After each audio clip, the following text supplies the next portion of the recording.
Maaga nga ako nagising at ako'y mag-aayos ng baon ni Kulabi.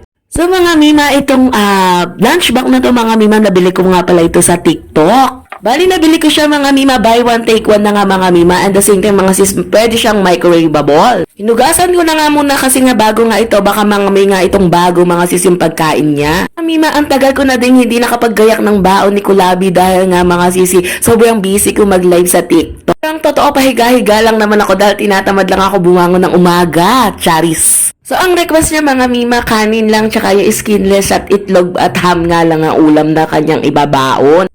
Dahil nga si Kulabi ayaw niya nagbabaon mga mima ng sobrang dami ng kanin tsaka mga sisi.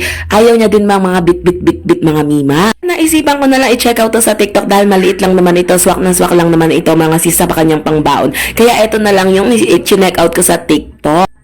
So mga mima, eto na nga yung request ni Kulabi mga mima, yung skinless mga mi at saka yung itlog na pinirito. Sinamahan ko na din ng ham mga mima kasi nga may sobra pang ham sa amin. So mga mima, dati kasi mga mima talagang ginagaya ko siya sa umaga kasi sabay kami umaalis sa umaga. So mga mima, hindi na nga pala ako nagtatrabaho kasi nag-focus na lang ako sa TikTok.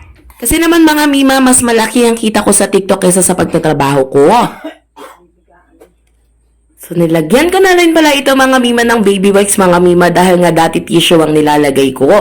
Dahil wala naman akong tissue, baby wipes na lang ito dahil ito yung chinekot ko sa TikTok mga mima para sa pamangking ko. Hindi pala, mga mima, hindi pala para sa pamangking ko, para pala ito kay Kulabi. At dahil nga mga mima, yung tumbler niya ay di ko alam kung saan na napunta nung nabili ko siya mga mima. At dahil mga mima yung lunch bag niya marumi mga mima, dito ko na lang nilagay sa Muslim bag. So mga mima, dahil nga nag-request din siya ng panyo mga mima, lalagyan ko na din ng panyo ang kanyang baon.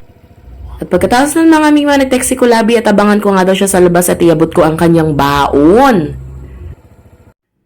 At dahil nga paalis naman na si Kulabi mga mima at ako ay babalik na sa kwarto mga mima dahil nga naiwan dito iligpitin dito sa kwarto.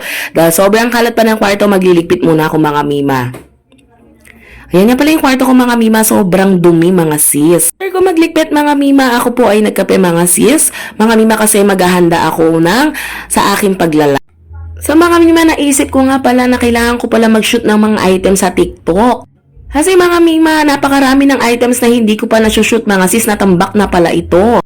After ko mag-shoot mga mima, naka-apat na shoot nga pala akong items mga mima. So, sobrang pinagpawisan talaga ako dito mga mima. Kaya magre-ready na ako sa pagla-live ko mga mima kasi tanghali na nga.